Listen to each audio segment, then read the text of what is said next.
आज हम करेंगे प्रश्नावली 12.3 का दूसरा प्रश्न। इससे पहले हमने पहला प्रश्न आसानी से सॉल्व कर लिया है और उन्हें समझ भी लिया है।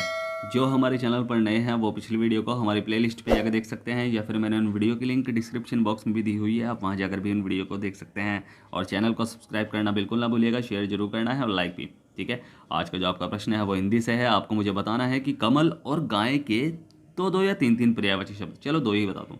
ठीक है, यानी कमल और गाय के दो पर्यायवाची शब्दों के नाम लिखिए। इसका आंसर आपको मुझे कमेंट बॉक्स में लिखकर भेजना है। तो चलिए शुरू करते हैं प्रश्नावली 12.3 का दूसरा प्रश्न।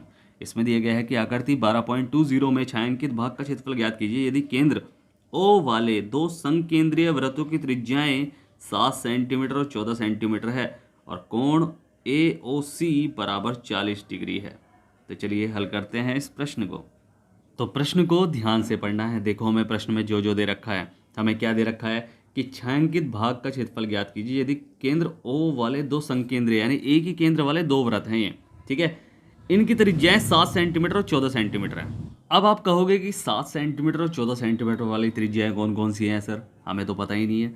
तो भाई देखो सिंपल सी बात है, यहाँ से अगर यहाँ तक मानूँ मैं 7 या फिर यहाँ से यहाँ तक 7 मानूँ, भाई दो ही तो त्रिज्या है मेरे पास, एक तो 14 एक 7 है। तो 14 कौन सी होगी, बड़े वाली होगी ना, जो यहाँ से यहाँ तक होगी वो 14 होगी, जो यहाँ से यहाँ तक होगी वो 7 होगी।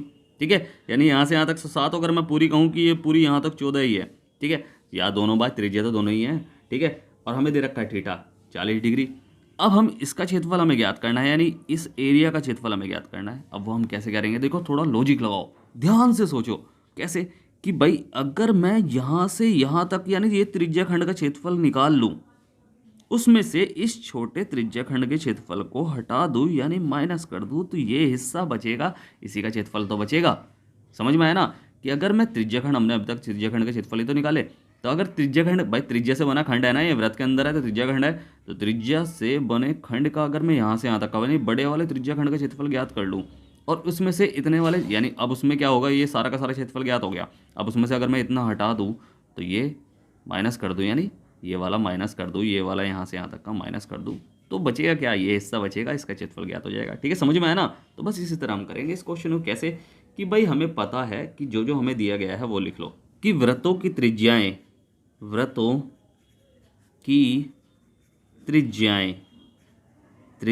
या फिर संकेंद्रीय वृत्तों की कर सकते हैं हम। ठीक है, तो OB बराबर 7 कि OB बराबर 7 सेंटीमीटर। ठीक है, और O से A तक यानी OA बराबर कितनी, 14 सेंटीमीटर।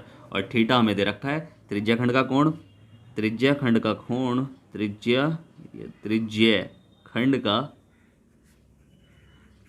कोण यानी थीटा हमें दे रखा है कितना, वो दे रखा है 40 डिग्री। ये प्रश्न में दे रखा है। अब हमें ज्ञात करना है क्या, छायांकित भाग का क्षेत्रफल। तो हम क्या लिखेंगे, छायांकित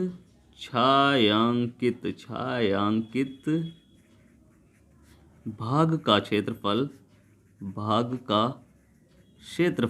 हम वो कैसे निकालेंगे कि त्रिज्याखंड OAC का क्षेत्रफल कि त्रिज्याखंड OAC का क्षेत्रफल, इसमें से हम क्या माइनस करेंगे, माइनस त्रिज्याखंड OBD का क्षेत्रफल, OBD का क्षेत्रफल। ठीक है, हम ये तो माइनस करेंगे। अब बस फॉर्मूला लगा लो। मान लो ये हमने क्या करा, इसे हमने मान लिया कि ये है R1। ठीक है, और ये हो गया R2, क्योंकि दो त्रिज्याएं हैं इसलिए हम R1 R2 हमने बना लिया इसे। तो हम क्या करेंगे इसे कि पाई R1, बल्कि बड़े में से छोटा घटाएंगे ना, तो R2 स्क्वायर थीटा बटे 360 और minus pi R1 square theta बटे 360 माइनस कर देंगे बस। अब फॉर्मूला लगा लिया तो बस इसका मान रख लो। कैसे कि ये हो जाएगा 22/7 गुणा R2 हमारा क्या है 14 गुणा थीटा हमारा 40/360 और माइनस 22/7 गुणा R1 हमारा क्या है 7 × 40। थीटा तो वही यूज़ हो रहा है ना दोनों में, तो इसलिए टेंशन बिल्कुल भी मत लेना, क्योंकि वही थीटा दोनों के लिए यूज़ हो रहा है, त्रिज्याखंड तो वही है ना। ठीक है, तो बस अब इसे कर लेंगे सॉल्व। 4 × 36 यहाँ भी कटेगा, 4 निम 36 हो जाएगा, और 7 से ये कट जाएगा, 7 दूनी 14, और यहाँ भी 7 से 7 कट जाएगा। अब जब बचेगा क्या, ये तो कट चुका पूरा का पूरा, तो यहाँ तो 22 सत्ते, यहाँ तो सीधा मल्टीप्लाई करके कर लेंगे। यहाँ 22 की 14 दूनी 28 में मल्टीप्लाई होगी, तो 28 में 22 की मल्टीप्लाई करेंगे। चलो इसे लिख ही लो। तो नीचे तो बटे में क्या क्या बच रहा है, बटे में बच रहा है 9 सिर्फ, ठीक है। और ऊपर 22 दूनी 44, 44 की 14 में मल्टीप्लाई, या फिर 14 दूनी 28, 28 की 22 में मल्टीप्लाई, 28 की 22 में मल्टीप्लाई कर लो तो, या फिर 22 दूनी 44 की 14 में कर लो, ठीक है। 44 की 14 में कर लो, 14 दूनी 28, 14 42, 14 चौको 56 का 6 का से लगा 5, और 14 कम 14 दूनी 28, 14 42, 14 चौको 56, 57, 58, 59, 60, 61, यानी 661 आ गया, 616 आ गया। तो 616 कर लो आप इसे, तो ये हो जाएगा 616, 616 बटे 9, ठीक है। और यहाँ माइनस कर लो, क्योंकि ये तो पूरा सॉल्व कर लिया ना हमने। 22 दूनी 44, और 14 की मल्टीप्लाई, 14 चौको 56 के 6 का से लगा 5, 14 चौको 56, 57, 58, 60, 61, 616 माइनस, और यहाँ 22 सत्ते 7 दूनी 14 का 4 का से लगा 1, 7 दूनी 14 1 15, 154। तो बस इसे हम कर लेंगे माइनस। अब यहाँ बटे में क्या है, यहाँ भी तो बच रहा है 9, अब बस इसे माइनस कर लो। अब माइनस कैसे, अगर हर समान हो तो हम क्या करते हैं, चलो एलसीएम ही ले लो। एलसीएम 9 आएगा, ऊपर 1 की मल्टीप्लाई हो जाएगी, यहाँ भी 1 की मल्टीप्लाई हो जाएगी, 616 माइनस 154 हो जाएगा। अब माइनस करेंगे तो आंसर क्या आएगा भाई, 6 में से 4 गए तो बचेगा 2, और यहाँ 1 यानी 15 में से मतलब 11 में से 5 गए तो बचेगा 6, और 6 5 11, और यहाँ बचा 5, 5 में से गया 4, 462 बटे 9 हो जाएगा।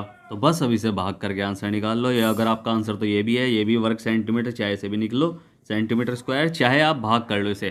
तो 9 से भाग करेंगे, 9 चौक 36, 9 पंजे 45 का 5 का 9 पंजे 45, 45 पर कट गया तो बचेगा 1, तो 9 कम 9, और 9 2 28 27, 9 27, और ये 3 दिन चलता जा रहा है, तो इसे छोड़ दो, कोई दिक्कत नहीं है। फिर ये हमारा सेंटीमीटर स्क्वायर, ये भी हमारा आंसर है, ठीक है। समझ में आया प्रश्न? तो उम्मीद है आपको प्रश्न अच्छे समझ में आया होगा। अगर आपको प्रश्न अच्छे समझ में आया है तो आपको क्या करना है, आपको करना है वीडियो को लाइक शेयर करना है, जितना हो सके सब्सक्राइब करना है, आपका ये अपना चैनल है, ठीक है। अगर समझ में नहीं आया है तो आप मुझसे पूछ सकते हैं, मैंने नीचे टेलीग्राम की लिंक दी हुई है, इंस्टाग्राम की भी लिंक दी हुई है, और व्हाट्सअप की भी लिंक दी हुई है। आप कहीं भी जाकर मुझसे कुछ भी पूछ सकते हैं, मैं आपकी पूरी हेल्प करूँगा। और स्टार्टिंग में जो मैंने आपसे प्रश्न पूछा है, कमल और गाय के 3-3 पर्यायवाची या फिर 2-2 पर्यायवाची शब्द लिखिए, इसका आंसर आपको मुझे कमेंट बॉक्स में लिखकर भेजना है। फिर से कह रहा हूँ, वीडियो करें लाइक, शेयर करें, जितना हो सके सब्सक्राइब करें, आपका ये अपना चैनल है। तो मिलते हैं फिर अगली वीडियो में, तब तक के लिए bye bye, tata, see you.